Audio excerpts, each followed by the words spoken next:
चलिए, कर्म के आधार पे समझते हैं। कर्म के आधार पर कितनी थी?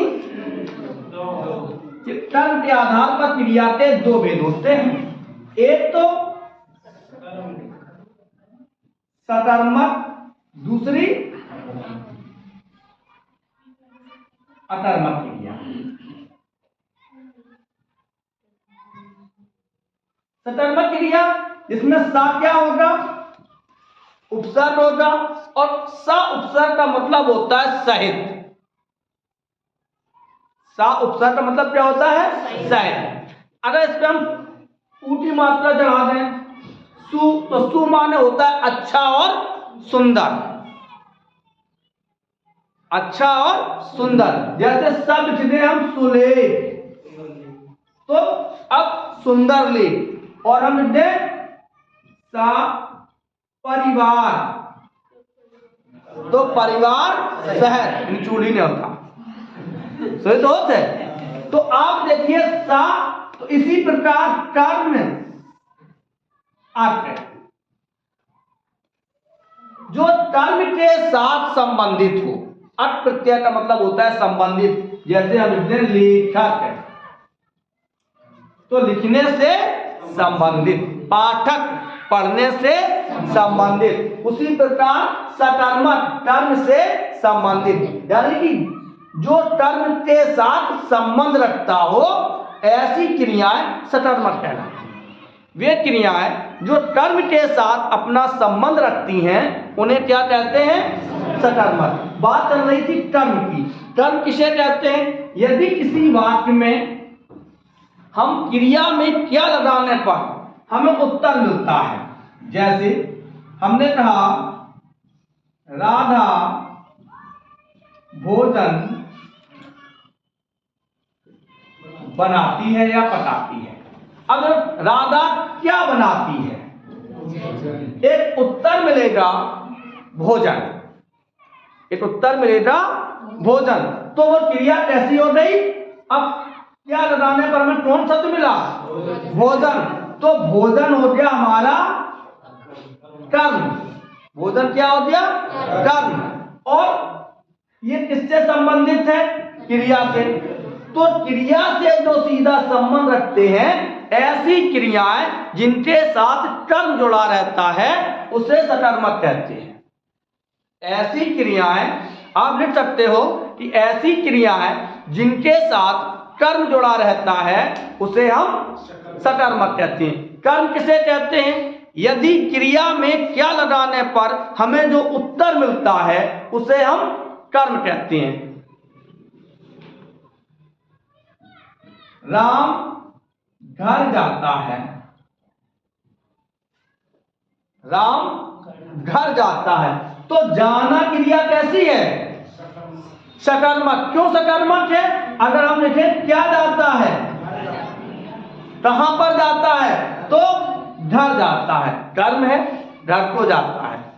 कहां को जाता है? घर को जाता है। तो घर क्या है? कर्म। राम पुस्तक पढ़ता है। क्या पढ़ता है? पुस्तक पढ़ता है। पुस्तक क्या है? कर्म। तो सकर्मक समझ में आ गई। ऐसी क्रियाएं जिनके साथ उनका कर्म जुड़ा रहता है, उसे हम सकर्मक कहते हैं। दो चीजें, एक चीज बहुत मोस्ट समझना है, जो अधिकतर हम लोग भूल जाते हैं। बात सकर्मक पर ही चलते हैं हम पहले।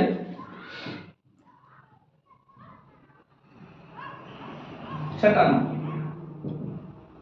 सबसे पहले हम क्या करते हैं कि अब परीक्षा प्रणाली बदल रही है, तो जाहिर से है प्रश्न बनते। जैसे हमने यहां कह दिया कि राम पुस्तक पढ़ता है,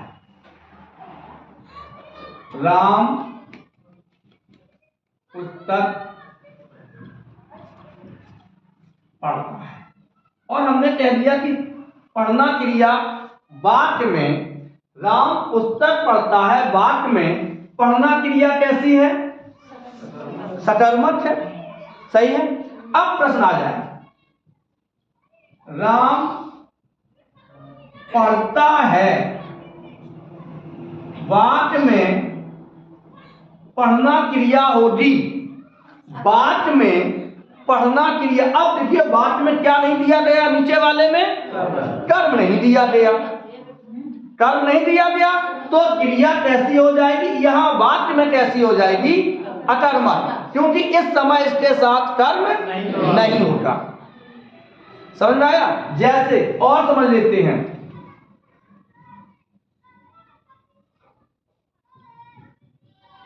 सोना,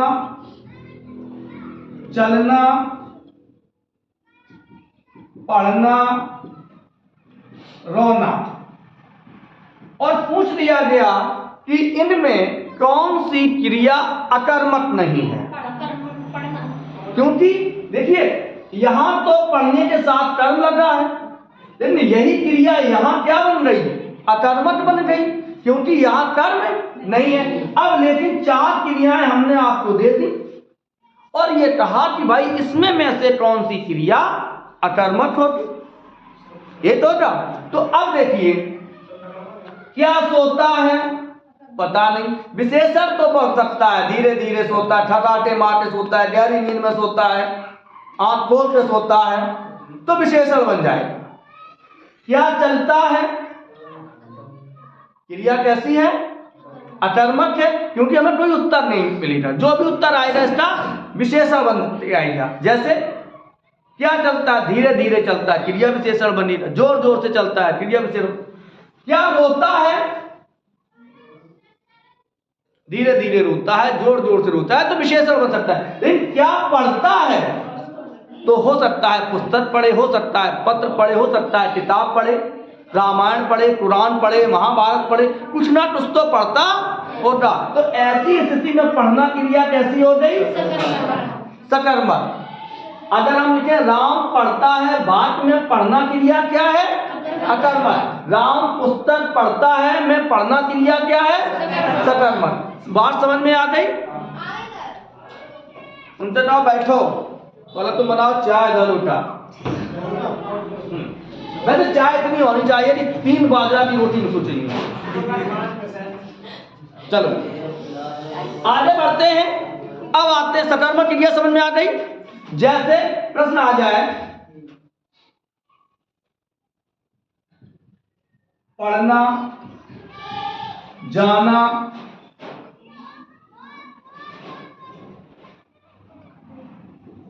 खाना,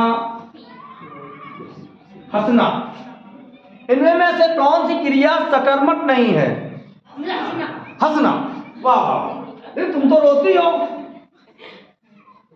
तो कहीं ना कहीं जाता होगा, कुछ ना कुछ पढ़ता होगा, कुछ ना कुछ खाता होगा, लेकिन हम कह नहीं सकते हैं कुछ ना कुछ हंसता होगा।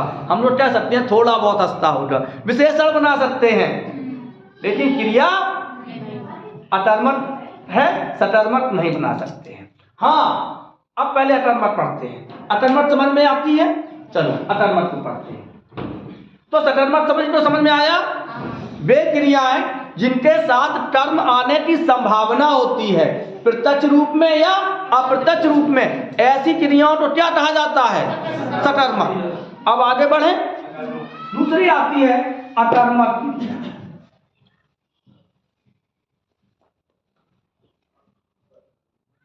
आ माने नहीं, आधा मतलब नहीं, कर्म का मतलब कर्म, अक का मतलब संबंधित, यही तो है।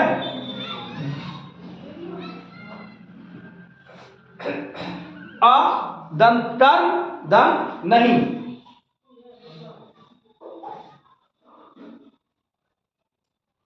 तो पूछो, अ धन कर्म, धन नहीं, एक मिनट ना भैया।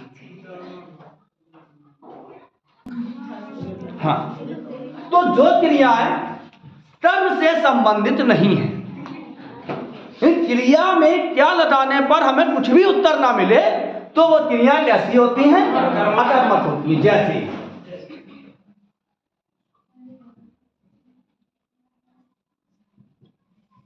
मोहन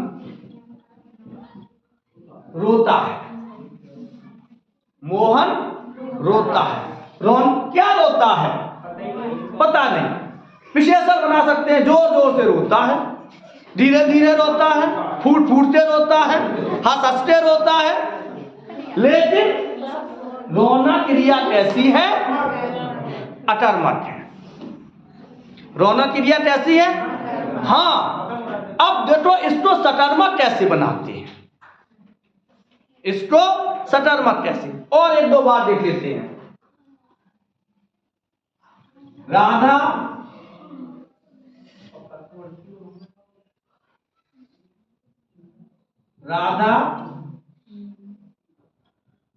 भीगती है। क्या भीगती है? कौन भीगती है? तो शब्द आएगा राधा। क्या भीगती है? कुछ नहीं, केवल भीगती है। क्रिया कैसी है? अकर्मक। पक्षी उड़ता है, पक्षी उड़ता है। क्या उड़ता है? गलत। कौन उड़ता है? तो पक्षी आएगा। क्या उड़ता है? कोई पता नहीं, हम पक्षी नहीं कह सकते हैं। पूछो क्यों? क्योंकि क्रिया में क्या लगाने पे हमें कर्म मिलना चाहिए, और पक्षी कर्म नहीं है। ये क्या है? आपने कहा क्या उड़ता है, आपने कह दिया पक्षी उड़ता है, तो पूरा बात हो गया। अब हम आपसे पूछे कौन सा पक्षी उड़ता है, करता आ गया? करता आया नहीं आया? तो क्या उड़ता है? यहां पक्षी नहीं। क्या लगाने पर क्योंकि आप करता तो ही मिलेगा। क्या भीगती है? आपने तो दे राधा मिले, लेकिन नहीं, यहां शब्द कौन उड़ता है? पक्षी उड़ता है। कौन भीगती है? राधा भीगती है। कौन रोता है? मोहन रोता है। तो ये सभी क्रिया कैसी हैं? अकर्मक है।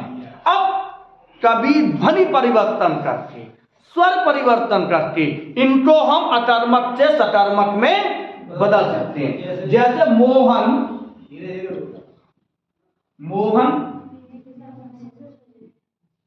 बेटा को रुलाता है। किसको रुलाता है? बेटा को। क्या रुलाता है? क्या का रूप है? किसको रुलाता है? बेटा। अब रुलाना क्रिया कैसी हो गई? सकर्मक। राधा कपड़े भिगोती है।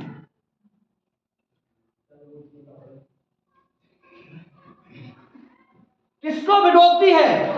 कपड़ों को भिगोती है। क्रिया भीगती है अकर्मक, और भिगोती है सकर्मक। रोता है अकर्मक, रुलाता है सकर्मक। पक्षी उड़ता है, राम पतंग उड़ाता। हाँ, राम पक्षी को उड़ाता है, पक्षी उड़ाता है, तो किसको उड़ाएगा? पक्षी को उड़ाएगा, पक्षी टर्म हो जाएगा। तो अब देखिए, पतंग उड़ाता है, तो उड़ता क्रिया, उड़ना क्रिया कैसी है?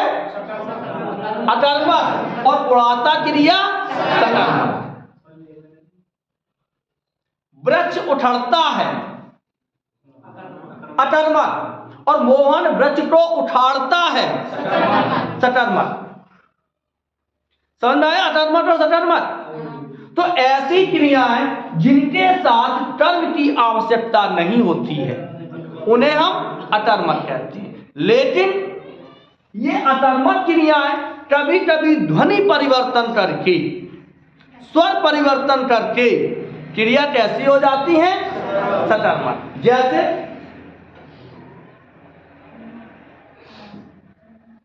राधा सोती है। क्रिया कैसी है? राधा बच्चे को सुलाती है। क्रिया कैसी हो जाएगी? तो सोना क्रिया, सोना कैसी है? अकर्मक। रोना कैसी है? अकर्मक। भीगना कैसी है? उड़ता उड़ना कैसी है? अब देखिए, सोना से सुलाना, भीगती से, भीगना से भिगाना, सकर्मक। उड़ता से उड़ाना, सकर्मक। तो ऐसी क्रियाएं जिनके साथ उनका कर्म जुड़ा रहता है वो सदैव सकर्मक होती हैं, और ऐसी क्रियाएं जिनके साथ उनके कर्म की आवश्यकता नहीं होती है, ऐसी क्रियाएं अकर्मक होती हैं। बात समझ में आ गई? तो कर्म के आधार पर क्रिया कितने हैं? कौन कौन सी? सकर्मक और जिस क्रिया के साथ कर्म ना हो वो, जिस क्रिया के साथ कर्म हो वो, अर्थ के आधार पर क्रिया के भेद कौन कौन से? सकर्मक और अकर्मक। अब आगे बढ़ते हैं। चिड़िया आकाश में उड़ती है तो चिड़िया, हाँ आपने पूछा चिड़िया आकाश में उड़ती है, तो यहाँ उड़ना की कोई उसको उड़ा तो नहीं रहा है, तो क्रिया अकर्मक होगी, क्योंकि कहां पर उड़ती है हमें अधिकरण मिलेगा, कर्म नहीं मिलेगा। कर्म का कारक चिन्ह को होता है, जब तक हम कर्म के साथ को शब्द नहीं लगाएंगे तब तक पत्ता गिरता है। गिरना क्रिया कैसी है? अकर्मक। वृक्ष से पत्ता गिरता है तो नहीं, तब भी पत्ता क्या होगा? तरता होगा, और गिरना अपादान क्रिया होगी और वो अपादान हो जाएगा, तो भी क्रिया गिरना कैसी होगी? अकर्मक होगी। ये थे क्रिया के भेद। अब आगे बढ़ते क्रिया पर। इसके अलावा भी क्रिया के अन्य भेद, क्रिया के अन्य भेद।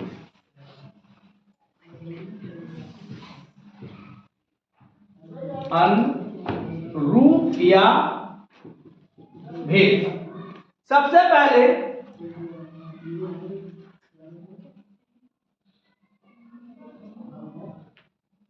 पूर्व कालिक क्रिया।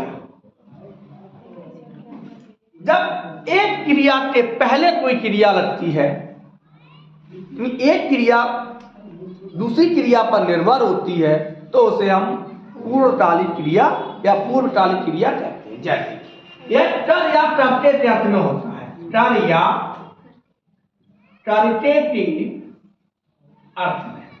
जो शब्द, ध्यान रखना, हम बहुत ज्यादा डिटेल में नहीं पढ़ाएंगे, हम केवल इतना पढ़ाएंगे कि आपको समझ में आ जाए, वहां कर सकूं।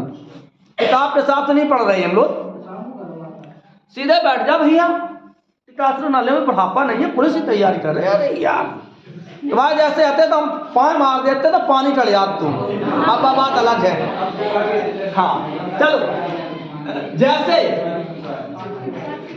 वह आकर सो गया, तो देखिए कर या करते के अर्थ में वह पढ़कर चला गया, वह पढ़कर चला गया, तो पढ़कर पहली क्रिया समाप्त होती है, जब दूसरी क्रिया प्रारंभ हो तो उसे हम पूर्वकालिक क्रिया कहते हैं। जैसे वह आकर पहली क्रिया समाप्त हो गई, सो गया दूसरी क्रिया प्रारंभ हो गई। वे खाकर चले गए, हम लोग मंत्र जाते हैं और तुम्हारा कोई मित्र है पूछा था फलाना सिंह आए थे, तो वो उसका जवाब होता है, यदि वो चले गए होंगे, वो खाकर चले गए या वो आकर चले गए। तो देखिए खाकर वह पढ़ करके सो गया, वह पढ़ करके, कर या करते के अर्थ में कौन सी क्रिया होती है?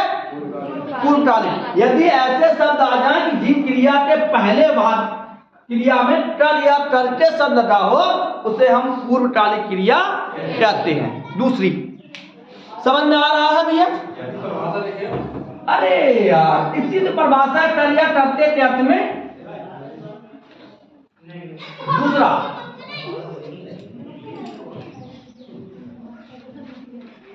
अनेकार्थी क्रिया। अनेकार्थी क्रिया ऐसी क्रियाएं जो एक से अधिक अर्थ देती हैं। एक मिनट कह दीजिए उनसे। ऐसी क्रियाएं जो एक से अधिक अर्थ देती हैं उन्हें अनेकार्थी क्रिया कहते हैं। यानी जैसे खाना, खाना हाँ, इसके अनेक, ये कैसी है? अनेकार्थी क्रिया है। पूछो कैसे? कि खाने का अर्थ हम तमाम अर्थों में लगाते हैं।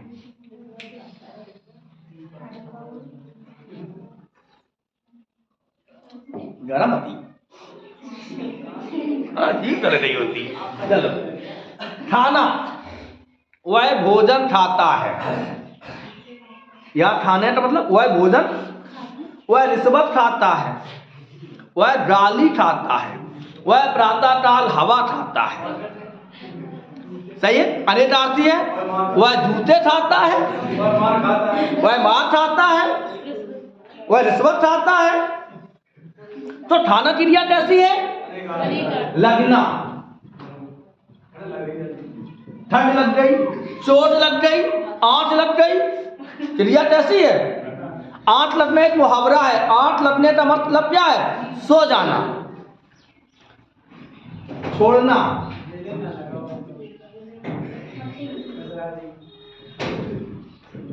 छोड़ना, उसने चिट्ठी छोड़ दी, उसने साथ छोड़ दिया, उसने दुख में छोड़ दिया, उसने घर छोड़ दिया। अनेकार्थी क्रिया है। कैसी है? अनेकार्थी क्रिया। समझ में आ रही है? अब आगे बढ़ते हैं।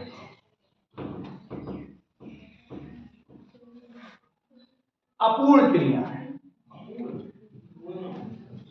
अपूर्ण, अकर्मक क्रिया। ऐसी क्रियाएं जो अपूर्ण होती है, यानी जिनका पूरा अर्थ कर्ता साथ होते हुए भी पूरा अर्थ नहीं दे पाती। जैसे अरे वह तो निकला।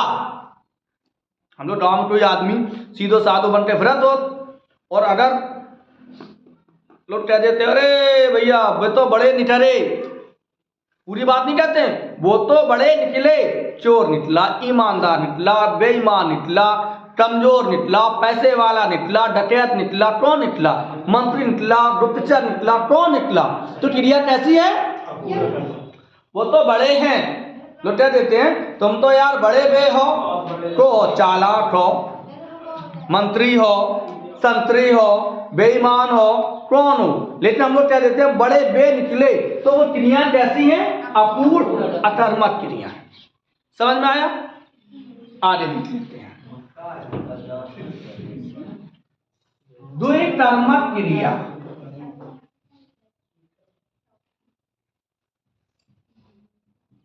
द्विकर्मक क्रिया ऐसी क्रियाएं जिनके साथ दो टर्म जुड़े होते हैं। ऐसी क्रियाएं जिनके साथ दो टर्म जुड़े होते हैं। जैसे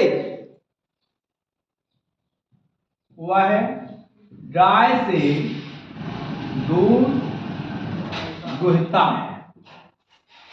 अब यहां पे थोड़ा सा समझ लेना, यहां पूछ दिया जाता है, इसमें दो टर्म हैं, एक और दो। ध्यान रखना, मुख्य टर्म जो होता है वो सदैव क्रिया के साथ होता है। जैसे यहां पूछ दिया जाए कि इसमें मुख्य टर्म कौन सा है, तो दूध। गौर टर्म कौन सा है? तो जिसके साथ, यानी वह टर्म जिसके साथ कोई कारक चिन्ह अधिकरण लगा होगा या अपादान लगा होगा, दो ही ज्यादा लगते हैं, या तरण लगा होगा। अधिकरण, अपादान और तरण, ये तीन कारक चिन्ह होते हैं। जैसे वह डंडे से कुत्ते को मारता है, तो तरण कारक हो गया डंडे के द्वारा। लेकिन कुत्ते को मारते हैं, कुत्ता मुख्य टर्म है। तो जिस क्रिया के साथ दो टर्म आते हैं उन्हें द्विकर्मक क्रिया कहते हैं। मोहन चावल से भात पकाता है, तो चावल से भात, भात यहां क्या होगा? मुख्य टर्म होगा, और चावल से डॉट टर्म होगा। क्लियर है? एक क्रिया और पढ़ लेते हैं, सहायक क्रिया।